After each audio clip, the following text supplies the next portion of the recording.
आरो बे अफिसनिफ्रायनो गासै जोंनि चिरां डुवार्स जि ब्लक दङ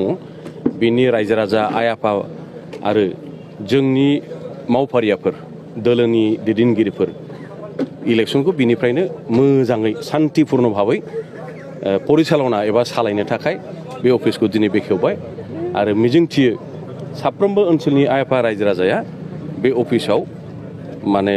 इलेक्सन बिसयाव बिसायख'थिनि जिखिनि आयदाफोर दं बेवहाय जगाजग खालामगोन आरो जाहा बे अफिसनिफ्राय गासैबो गामिफ्राव थांनानै मोजां इलेक्सनखौ रायजो राजानि खाथियाव फोरमायहैनाय एबा जोंनि दोलोनि बाथ्राफोरखौ बुंहैनाय बे खामानिया बिनिफ्राय जासिगोन। सार नोंथाङा दिनैनिफ्राय जागायबाय नामा एनडिएनि जिखिनि फोसावथाय मेलआव बाहागो लानाया? दिनैनि खोथा नङा 12 तारिखआव आं जे इउपिपिएलआव जइन जाबाय बा बाहागो लाबाय बे दिननिफ्रायनो आरो लोगो लोगो इलेक्सननिबो सम जाहैबाय गोबां खोथा बाथ्रा बा व्यक्ति बिसेस लोगो हमनाय रायजो राजाफोरखौ लोगो हमनाय खामानिया सोलिबाय थादों आरो दिनैहाय बहाय अफिस बेखेवथारनानै आरो माने आनुষ্ঠাनिक होननांसिगोन माने फर्मेल इलेक्शन केम्पेइनाव जों दिनै ज' ओंखारबाय आरो দেখা গৈছে যে বিটিসি বাসী আৰু বিশেষকৈ আমাৰ একদম কোকৰাঝাৰ লোকসভা সমষ্টিত যিমান জাতি গোষ্ঠী আছে ধৰ্মাৱলম্বী আছে একত্ৰিত হৈ পেলাই বিপিএফ দলক ভোট দিবৰ কাৰণে সকলোৱে সাজু হৈছে। আমাৰ বিপিএফ দলৰ জিকাটো 100% নিশ্চিত। যেটো এনডিএৰ ৰাষ্ট্ৰীয় নেতাও এইটো ডাঙৰ কথা নহয়। আমাৰ দলৰ প্ৰচাৰ কৰিবৰ কাৰণে আমাৰ কোনে কোনে থকা যিমান নেতাসকল আছে নেত্ৰীসকল আছে সকলোৱে ওলাই আহিব। তেখেতসকলৰো মিত্ৰতাৰ এজন কমন কেণ্ডিডেট আছে যে এজিপি ইউপিপিএল আৰু বিজেপি। গতিকে এজিপিৰ নেতাসকলে ইয়াত আহিব আৰু প্ৰচাৰ কৰিব লাগিবই, সেইটোৱেইতো মিত্ৰতাৰ এটা স্পিৰিট। আৰু বিজেপিৰ যিমান নেতা আছে নেশ্যনেল লেভেলত দিল্লীত থকা মুম্বাইত থকা য'তে নথকা তেখেতসকলে আহিবই লাগিব, নহ'লে মিত্ৰতাৰ স্পিৰিট কিয় ক'ত থাকিব? 3 লাখৰ ব্যৱধান বুলি তেওঁলোকে কৈ আছে। ইয়াত বিটিচিত আমাৰ কোকৰাঝাৰ সমষ্টি আৰু দৰং ওদালগুৰি সমষ্টিৰ কোনো প্ৰতিদ্বন্দ্বিতা নাই বিপিএফৰ কাৰণে। বিপিএফ অকলে জিকি যাব। কয়কণ ভোট বেছি লৈ পেলাই জিকিব সেইটো কোৱাটো টান, কিন্তু আমি বহুত বেছি ভোট বেছি লৈ পেলাই আমি জিকি যাম। যুঁজটো ইলেকশ্যনত থাকে কৈ লাভ নাই। কোনো ব্যক্তিয়ে ক'ব নোৱাৰে যে মই ইমান ভোটত জিকিম ইমান ভোটত হাৰিম। যদি ক'বই পাৰে তেতিয়াহ'লে ইলেকশ্যনৰ দৰকাৰেই নাছিল, ঘৰত বহি পিনে পাৰ্টি কৰি ইলেকশ্যন জিকি যাব পাৰিল হয়। মোৰ মেইন যুঁজটো দৰাচলতে হ'ব বিপিএফৰ লগত। মোৰ যুঁজটো ইউপিপিএলৰ লগত নহয়। মোৰ যুঁজ এইকাৰণেই ইউপিপিএলৰ লগত নহয় কাৰণ ইউপিপিএল দলৰ যিজন কেণ্ডিডেট জয়ন্ত বসুমতাৰী, তেওঁ জয়ন্ত বসুমতাৰীটো আচলতে ইউপিপিএলৰ কেণ্ডিডেট নহয়। জয়ন্ত বসুমতাৰী আপচুৰহে কেণ্ডিডেট। যি ধৰণে আপোনাৰ MLA লৰেন্স ইছলাৰী আপচুৰ আছিল, যি ধৰণে গোসাইগাঁৱৰ MLA জিৰণ বসুমতাৰী আপচুৰ আছিল, যি ধৰণে প্ৰমোদ বড়ো আপচু বেকগ্ৰাউণ্ডৰ, যি ধৰণে জলেন দৈমাৰী তামোলপুৰৰ MLA আপচু বেকগ্ৰাউণ্ডৰ,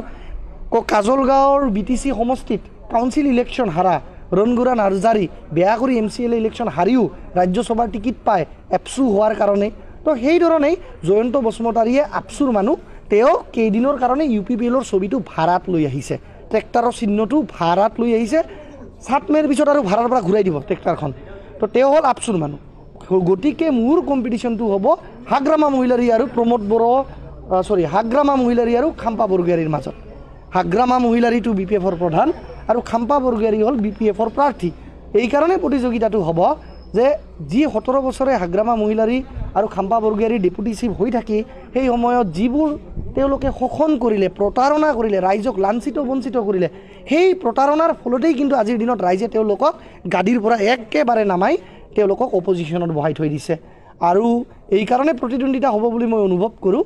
কাৰণ খাম্পা বৰগোহাঞিয়ে বিগত 17টা বছৰৰ ডেপুটি চিফ হিচাপে আছিলে আৰু তাৰপিছত তেখেতে এতিয়া অৱশ্যে বেয়া কৰি MCLA ইলেকশ্যনত 2020 চনত হাৰিছে। আজি আমাৰ বিপিএফ দলৰ পৰা খাম্পা বৰগোহাঞিয়ে 1 নম্বৰ কোকৰাঝাৰ লোকসভাৰ নমিনেশ্যন দিবলৈ গৈ আছোঁ। আমি জাষ্ট ৰেলী কৰিম, এতিয়া আৰম্ভ কৰিম আৰু আমি মুঠতে বিপিএফ দল হিচাপে 1 নম্বৰ কোকৰাঝাৰ লোকসভাত বিজয়ী হোৱাটো নিশ্চিত, ক'ব লগা একো নাই। 100% আমাৰ খাম্পা বৰগোহাঞিয়ে জিকিব পাছ।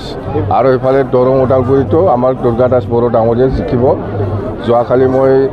BTC বাহিৰত ৰঙিয়া আৰু কমলপুৰ সমষ্টিত মই মিটিং কৰি আহিছোঁ খুব ভাল পজিটিভ ৰেছপন্স পাইছে মুঠতে দৰং ওদালগুৰি আৰু কোকৰাঝাৰ লোকসভা এইটো চিয়'ৰ আমাৰ জিকাটো নৱকুমাৰ শৰণীয়া ইতিমধ্যে 10 বছৰ শাসন ইয়াত চলিছে নৱকুমাৰ শৰণীয়াই কেণ্ডিডেট দিব পাৰিব নোৱাৰিব সেইটো আইনৰ কথা আইনে বিশেষ ব্যৱস্থা লৈ পেলাই কি কৰে মুঠতে মই যিখিনি শুনি আছোঁ সি ইয়াৰ নমিনেশ্যনটো কেঞ্চেল হ'ব যদিও দিয়ে কথা সেইটোৱেই আৰু যোৱাকালি UPPLৰ জয়ন্ত বসুমতাৰী ডাঙৰীয়াই নমিনেশ্যন দিছে যিমান মানুহ আনিছে এইটো চব 500 মানে কি কয় 500 পইচা দি পেলাই আনিছে একজনক 500 টকা দি পেলাই এনেকুৱা লেবাৰ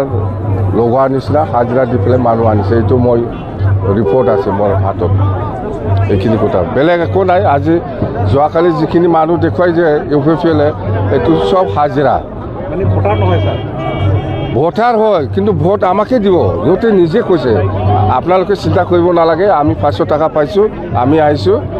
কিন্তু ভোটটো UPPLত নাযায় আমাৰ তাত আহিব ছাৰ নৱচৰণীয়া ভোটটো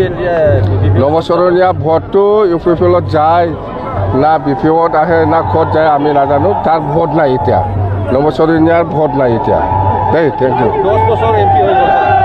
10 বছৰ MP হ'লে কি হ'ব সি নোৱাৰে এতিয়া থেংক ইউ দে ফাইল কৰিলোঁ আমি আশা কৰিছোঁ যাতে কালি স্কুটিনিৰ পিছত আটাইখিনি ক্লিয়াৰ হ'ব মই বিশেষকৈ কোকৰাঝাৰবাসী ৰাইজক মোৰ অন্তৰৰ পৰাই ধন্যবাদ দিছোঁ কৃতজ্ঞতা জনাইছোঁ তেওঁলোকে আমাৰ বেয়া সময়খিনিত খুব জটিল সময়খিনিত তেওঁলোকে আমাৰ লগত আছে সাথ দিছে আৰু মই নিশ্চিত যে কোকৰাঝাৰ ৰাইজৰ যিটো সপোন BTC শান্তি প্ৰতিষ্ঠা কৰাই হওক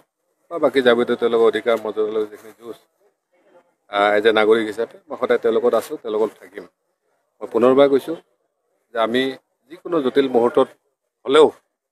আমি নিজৰ কথা নাভাবি এটাই ভাবোঁ যে কোকৰাঝাৰ যে ভাল হয় BTC যে ভাল হয় আৰু সেই মনোভাৱেৰে আজি আমি নমিনেশ্যন দাখিল কৰিছোঁ ইতিমধ্যে গম পাইছে নমিনেশ্যন হৈ গ'ল মই ভাবোঁ যে কালি স্কুটিনিত কিছু হয়তো কুৱেৰি আহিব পাৰে আৰু সেইখিনি হৈ গৈছে নিশ্চিতভাৱে আমি কালি ইভিনিঙে গম পাই যাম কেণ্ডিডেট কোন হ'ব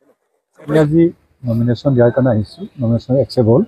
কিন্তু আমি তিনিজন এইকাৰণেই দিছোঁ যেন আমাৰ নৱহৰিণাৰ তেখেতৰ এটা কিছুমান অলপ প্ৰগ্ৰাম এটা চলি আছে সেই প্ৰগ্ৰামত যদি তেখেতৰ কিবা কাৰণত যদি অসুবিধা হয় তেতিয়াহ'লে নেক্সট বাৰ আমি এজন দুজনকৈ আমি আছোঁ তাৰ ভিতৰত কেণ্ডিডেট হ'ব আপোনালোকে চিন্তা কৰিব লগা নাই আৰু গতিকে মোৰ তেনেকুৱা পৰ্যায় অহা নাছিল ইলেকশ্যন খেলিম বুলি কিন্তু মনৰ দুখ ৰাইজৰ বহুতখিনি আশা আকাংক্ষা মানে বহুত BTCৰ ৰাইজখনে বিচাৰিছে সেইকাৰণে কি আপুনি খেলিব লাগিব খেলি ল'ব সেইকাৰণে মই জবৰদস্তি কৰাৰ কাৰণে খেলিব বাধ্য হৈছোঁ কাৰণ ইতিমধ্যে আমাৰ BTRৰ লগতে গেমটো ড্ৰপ কৰাৰ লগে লগে মোৰো এটা দুখ প্ৰকাশ আহিল কি কাৰণে কৰিলে কি কাৰণে নকৰিলে নিজেও লাজ পাইছোঁ কাৰণ কোনোবা মানুহে দুখী হ'লে বা কিবা এটা কৰিলে তেতিয়া একো ক'ব লগা নাই আৰু যেনিবা যদি পাৰ্টীৰ পৰা হেঁচা দিয়ে বা সেইটো ক'ব লগা মোৰো নাই তেওঁলোকে মোক হেঁচা দি ভাল পাইছে মই ভাল পাইছোঁ তেওঁলোকক ধন্যবাদ জনাইছোঁ তেনেকুৱা কৰক আৰু ভৱিষ্যতে কৰি থাকক সেইটো মই কামনা কৰিছোঁ কাৰণ যিকোনো ব্যক্তি এজনে যদি সঠিক ৰূপে কাম কৰিব বিচাৰে কাম কৰিব নাপালে নিজৰ দুখ লাগে কাৰণ মই কাকো কোনো জনজাতিক বা কোনো মানুহকে বা কোনো গোটেই বেয়া চকুৰে চোৱা নাই সকলো সমন্বয়ে কাম কৰিছিল সমন্বয়ে কাম কৰি আহি যিমানখিনি ৰাইজৰ সকাহ পাইছিল এই সকাহ পাই ৰাইজখিনি বহুতখিনি ডিপ্ৰাইড হ'ব এই 1 বছৰ কালটো ডিপ্ৰাইড হ'ব কাৰণ সময়মতে বস্তু পোৱা নাযায় তাৰ লগতে মই সেইখিনিও কৈছোঁ যে আজি মই নমিনেশ্যন দিব অহাৰ কাৰণে সমূহ ৰাইজ আগ্ৰহ হৈছে যেন তেওঁলোকে কৈছে যিকোনো হীৰাহৰণ যদি কেঞ্চেল হৈ যায় বা নৱহৰণে কেঞ্চেল হৈ যায় তেতিয়াহ'লে আপুনি খেলিব লাগিব তেওঁলোকে সকলো ৰাইজে আহ্বান জনাইছে ঘৰে ঘৰে গৈছে যোৱাকালিও 300-400 মানুহ আজিও পৰহিও গৈছে 500জন মানুহ সেইকাৰণে দিন ৰাতি ঘৰত মই ভৰ্তি হৈ আছে তেওঁলোকৰ হেঁচাত মই কাম কৰিব লগা হ'ল আজি নমিনেশ্যন দিছোঁ সঁচা কিন্তু যদি আমাৰ কিবা কাৰণত যদি আমাৰ নমিনেশ্যন যদি আমাৰ নৱহৰণে হৈ যায় তেতিয়াহ'লে আমি নিশ্চিতভাৱে উইথড্ৰ কৰি ল'ম MP হৈ যাব কিন্তু বৰ্তমান এতিয়া কাৰবাৰ কৰিব তেওঁলোকৰ এতিয়া স্কুটিনি আছে স্কুটিনি কি হয় কি নহয় যুদ্ধ আছে এই যুদ্ধখনত জয় হ'ব পাৰিলে নিশ্চয় তেওঁ খেলিব আৰু যদি যুদ্ধত যে হাৰিলে তেতিয়াহ'লে নেক্সট পৰ্যায়ত দুজন আমি নিৰ্দলীয় প্ৰাৰ্থী আছোঁ নিৰ্দলীয় প্ৰাৰ্থীৰ পৰা তেওঁ আমাৰ GSP পৰা টিকেট আমাক দি দিব টৰ্চলাইটত আকৌ আহিব আকৌ টৰ্চলাইটকে আহিব আৰু টৰ্চলাইট জিলিকিব একদম গেৰেণ্টি কোনো বৈধে বাধা নাই মই এতিয়া 100% জানো কমপ্লিট মানুহৰ অন্তৰত জুই লাগি আছে যিদিনাখনৰ পৰা মোৰ EM ষ্টপ কৰি দিছে সেইদিনাৰ পৰা কোকৰাঝাৰ বাকী এনেকুৱা হৈ গৈছে যে জুই আংঠা বটল এনেকুৱা হৈ গৈছে কাক কামোৰ এনেকুৱা হৈ আছে গতিকে সেইটোৰ কাৰণে আমি জানো যে BTR অঞ্চলৰ সকলো ৰাইজে অনাবৰৰ ৰাইজ লগতে GSP ৰাইজ আৰু লগতে আমাৰ অন্যান্য জনগোষ্ঠীও আমাক ছাপোৰ্ট কৰিছে, বহুত ছাপোৰ্ট কৰিছে। মই ক'ব গ'লে মোৰ এৰিয়াটোত গোটেই মোকে ছাপোৰ্ট কৰি আছে। ঠিক তেনেকুৱা সকলোৱে আগবাঢ়ি আছে। গতিকে আমি সেইখিনি বিচাৰিছোঁ যে আকৌ টৰ্চ লাইটটো জ্বলক, কাৰণ কোনো টৰ্চ লাইটটো জ্বলাই কোনো বিৰোধী হোৱা নাই, কোনো প্ৰত্যেক কাকো গালি গালাজ কৰা নাই, কোনো অসুবিধা কৰা নাই, কোনো মানুহক বেয়া কথা কোৱা নাই। সমন্বয়ে চলি আছে, সমন্বয়ে যাই আছে, সমন্বয়ে ৰখি আছে। তাৰ কাৰণে